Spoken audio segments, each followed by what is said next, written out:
Hey there, guys. Welcome to 2021. I'm back. I took a very, very long hiatus from YouTube, but I'm back. I'm better than ever. I got some good content for you, and today is the first day we're gonna be dropping some of that new content. I've actually been live streaming on YouTube, so if you're interested in seeing that, I've been playing Minecraft, Siege, just hanging out with friends. It's been a really good time.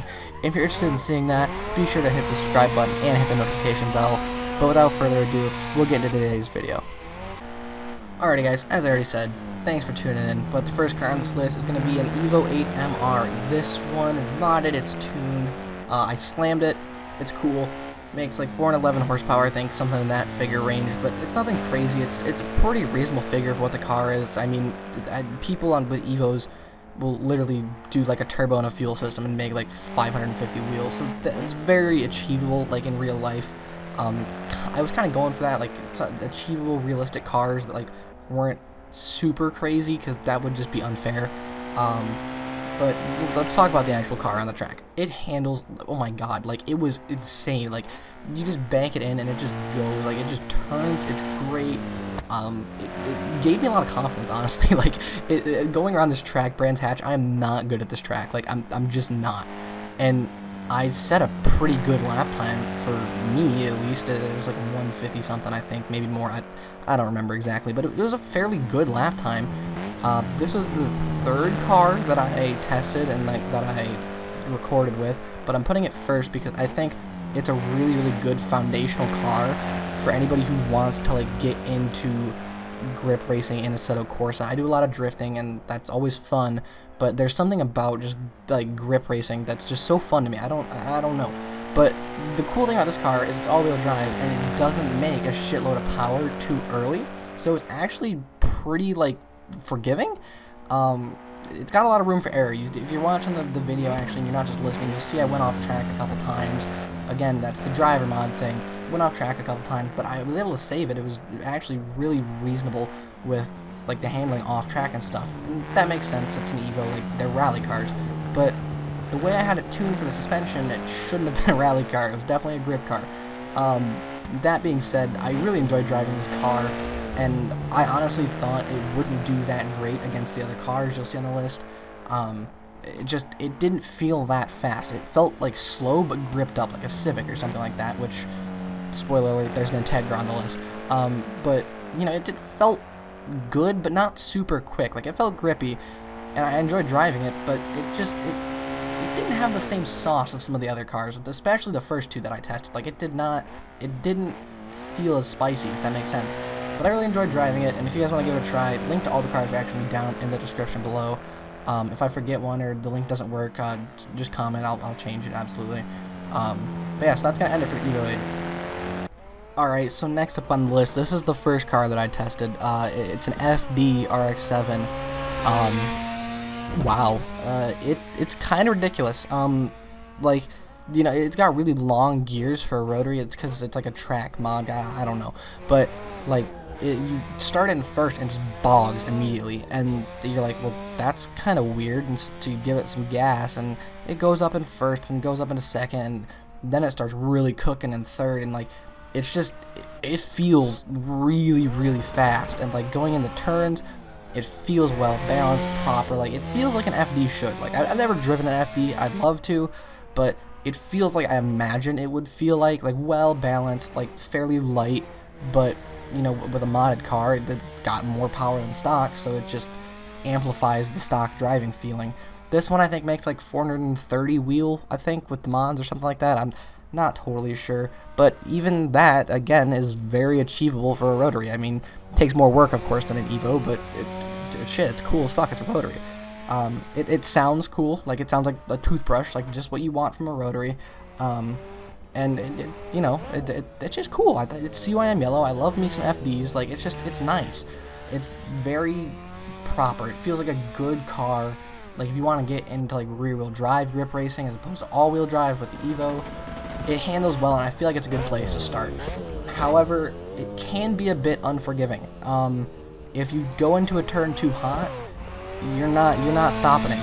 You're going to go off track. Like, it's just, it really teaches you brake discipline, I think, because there's, after when I drove it, at least, like if I came into a corner going too fast, I was going off the track. It took me probably like 30 tries to get 2 decent laps in for the clip, like, but I enjoyed it. Like, it wasn't, I wasn't frustrated. Like, it didn't make me upset that I kept messing up. It was just like, oh well, I gotta watch out for that next time. It was really fun. I genuinely enjoyed driving this car, just like the Evo, and I mean, frankly, that's why all of these cars are on the list, because they're fun to drive. It was a good car. That's all I can say about it. It's a pretty good car. You guys should definitely check it out. That's it for the FD. Alright guys, the next car on the list, I don't know why it's on this list, genuinely. I like 3000 GTs, just cut me some slack. This car is fucking terrible. Oh my god, do not download this car. Like, it's so uncontrollable. You go into a turn, and it's all-wheel drive, twin turbo. It makes like 400 horsepower. Like, you expect that it would be able to, like, either grip or spin, and you can slide out of corners if you want. Like, it should be more diverse. No, it's fucking not. It's terrible. You go in and you bank into the turn. You're like, okay, I can give it a little more sauce. So you tap the gas pedal, and it just directly off track. It understeers so bad. You know, when you're doing that, and then you're like, okay, well, that's fine. What if I do like an autocross track with it or something? Like, okay, can I do like a tight, nimble track and it won't have as big of problems? No, because when you change the center of gravity, it just fucking oversteers the other way. It is undrivable. I'm genuinely surprised that this car is that bad, and it's a modded car. Like, not every mod car is the same quality, and that's fine. I get that, but this is like really bad. Like, it's terrible. I wanted a 3000 GT VR4 for like 2.5 years, and driving it in Assetto Corsa almost makes me not want it. Like, I understand it's a mod, it's game, whatever, probably doesn't drive like that in real life, but it kind of makes sense. I had an Audi TT, and it's very similar, like, drivetrain layout and everything. It's a longitudinal, like, front engine, all-wheel drive, turbo, like, I imagine they would drive similarly, but then I thought about it. The 3000 GT has twin turbos, almost twice as big a motor as the Audi, so it's just heavier. It weighs, it's a pig. It's like, I hate this car. Literally, there's nothing else to say about it. It was terrible to drive. It was abysmal, and I'm genuinely surprised it performed as well as it did when we put it on the track with the other cars. Alright, I know you guys have been waiting for it. The next car is a Honda Integra Type R, but not just any Type R Integra. It's a Spoon version. If you guys don't know anything about Spoon, they're a Japanese tuning company. They do everything Honda. Like, they're cool. They're just like, you can buy a Spoon Civic for like, they're 6-figure plus cars. They're fucking cool. So this one's a Type R Integra tuned by Spoon. It doesn't give an exact power figure in the description. It says 200 plus, but from what I've found on the internet, it's probably close to 220, 230, somewhere in that range. So it's not fast. Like, it doesn't have an assload of power. It doesn't. But it is so fun to drive. Like, the audio got a little fucky. I don't know why. But it was flat out, I would say, 70% of the track. And this is on Catalonia, like Barcelona. That's a pretty, like, straightaway track, but it was so gripped up in the corners. It was crazy. Like, I genuinely thought this car had a chance at taking the win, because, spoiler, it didn't. It took last, but whatever. I really thought this car had a chance of taking the win because it's so light. It's got a good power to weight ratio. Like, it's, you know, it's impressive for what it is, but it's a 30-year-old Japanese shitbox that has an R on it. Like, it's not special, I guess. Like, as much as it is special to someone who knows what it is, going around a track, it's no different from like a Golf. Like, it's just not. It's a really good car, and I feel bad for it because the Integra deserved more. Honda should do more with their sports cars, and they should have done more in the 90s. They should be where they're at right now with like the Civic Type R, like turbocharged motors, like pushing out, you know, big numbers. Like the Civic Type R, if I'm correct, makes only a little bit more power than a stock Supra twin turbo from the 90s.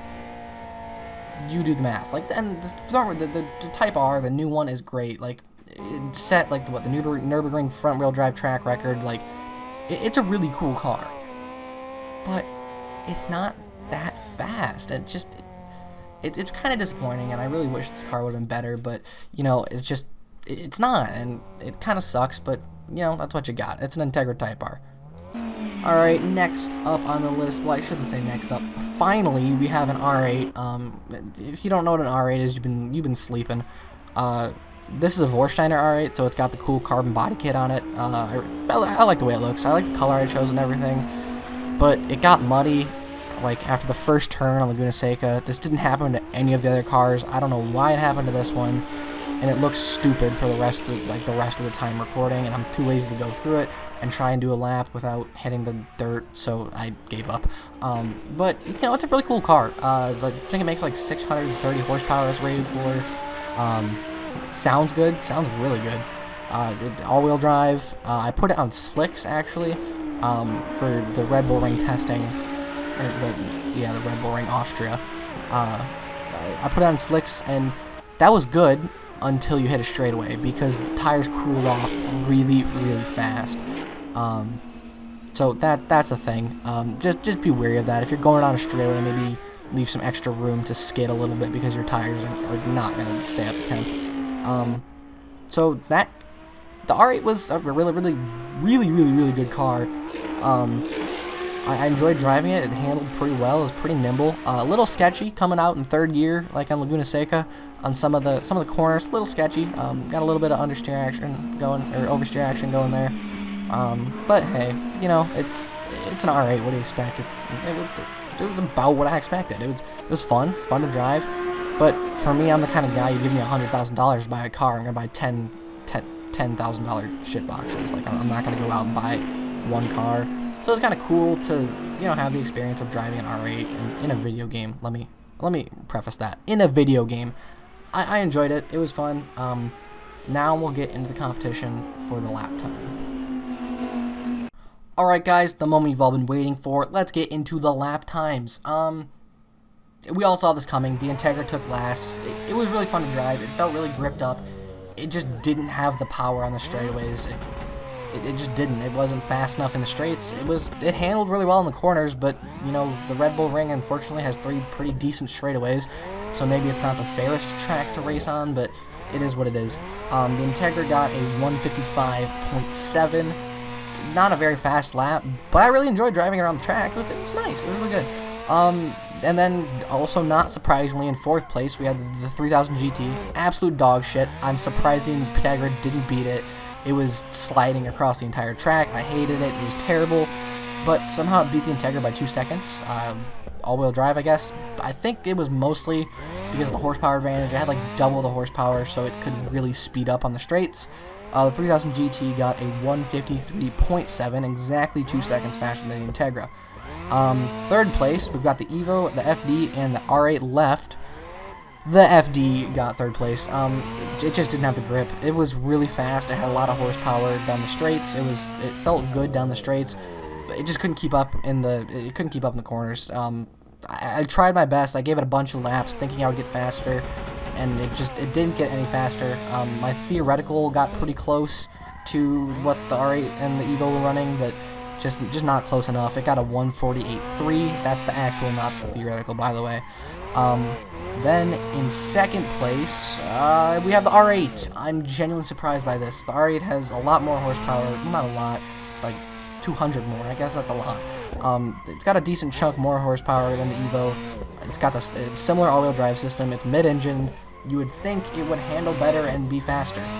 Maybe it's driver mod. I don't know.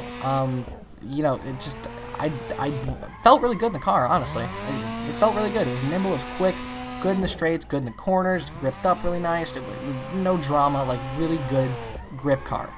I was really stoked on it, but the Evo 8 beat it by 4/10 of a second with a 146.3. I don't know if I mentioned it. The R8 got a 146.7. The Evo 8, I'm surprised.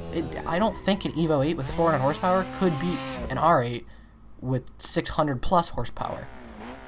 I just don't see it. It has to be driver mod, and I apologize for that. Maybe I'm just bad in R8, but I would like to point out one key detail.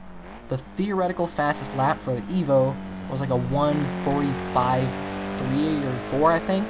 The theoretical best lap for the R8 was a 144.1, so that's a pretty significant gap. Could I have gotten down to the 144.1? I don't think so. I felt like I was pushing it as it was. It was on slicks. The suspension felt really good. I don't think I could have pushed it any harder. Apparently I could have if I would have just linked it together better, but I think with the lines I was taking through the corners, maybe it didn't work. The Evo, it took the cake. Honestly, it's a great car. It deserved to win this list. I was really concerned putting the R8 in this list that it would just blow everything out of the water, and if you look at the 3000 GT and the Integra, it did. It absolutely killed them, but the FD kept pace for a rear-wheel drive car. I was really happy about that. You know, Rotary Gang, you know what I'm saying? Shout out Rob Dom. But, like, I'm impressed with Evo. I'm really happy about that. I think it deserved to win. It definitely felt the best out of all the cars. I definitely enjoyed, I shouldn't say enjoyed driving it the most, but I definitely felt the most comfortable driving it. It was really solid, and all of these cars, except for the 3000 GT, were really, really good cars. I'll leave a link to all of them down below in the description. If you want to check them out, feel free. I wouldn't recommend the 3000 GT, but I mean, I'm not going to stop you. If you think you can make it handle, shoot me a DM. I'll leave my social medias and stuff in the description. DM me if you make it handle, and maybe I'll make another review on it. Maybe I'll correct myself and apologize. I don't see that happening though. This car was absolute dog shit. But the Evo was really good, and the R8 was pretty quick too. If you guys want to see another video like this, be sure to like, comment, and subscribe. If you don't want to see a video like this, don't dislike the video. That's a dick move. Leave a comment down below with some constructive criticism about what I should do to make the next video better, or the next live stream, or whatever you're going to watch. If you did enjoy the video, be sure to like, comment, subscribe, hit the notification bell. I will see you guys in the next one. It's been fun. Welcome back, 2021, baby.